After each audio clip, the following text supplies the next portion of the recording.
the question you have to ask yourself is, what's the most efficient use of time and energy and resources?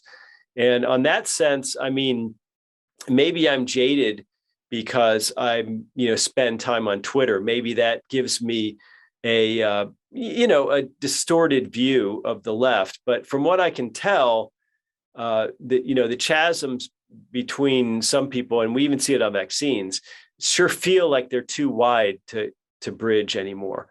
And so the question becomes, is trying to bridge that chasm that the wisest use of your time and energy, or is trying to unyoke yourself politically a wiser thing? I mean, you left Austin. In a sense, that was your own action of mini secession, and you did that because you thought it would better your life or your circumstances, probably on multiple levels. And so you multiply that by millions and millions of people, and I think you get an obvious answer staring you in the face, which is that if we're all at each other's throats, why don't we just make it so that people who don't live in Texas don't have to worry about Texas abortion laws? I mean, that strikes me as the sensible approach, and that people can leave Texas if they do disagree with Texas abortion laws. But instead, we have this one size fits all mania.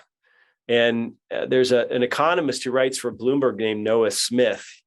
He had a Twitter thread, I guess it was today, maybe yesterday, about how, well, we're not going to break up as a nation. And finally, here's what we have to do to get these deplorables in these red states to, come out of the Neanderthal period. And so it was obviously a thread full of condescension.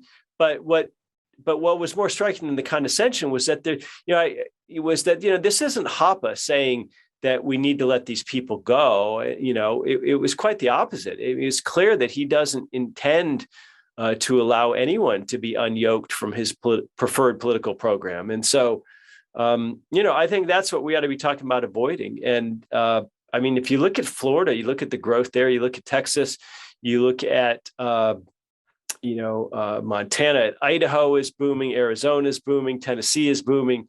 There's a real opportunity here for realignment, and I don't want to vanquish the left. I wish the left well. I don't think big government works. I don't think the whole panoply of left egalitarian woke policies work. I don't think banning guns and having abortion up to the last day and having open borders, I don't think those things work. I don't think those things are right. But if that's what other states want to enact for themselves, I absolutely would accord them that freedom.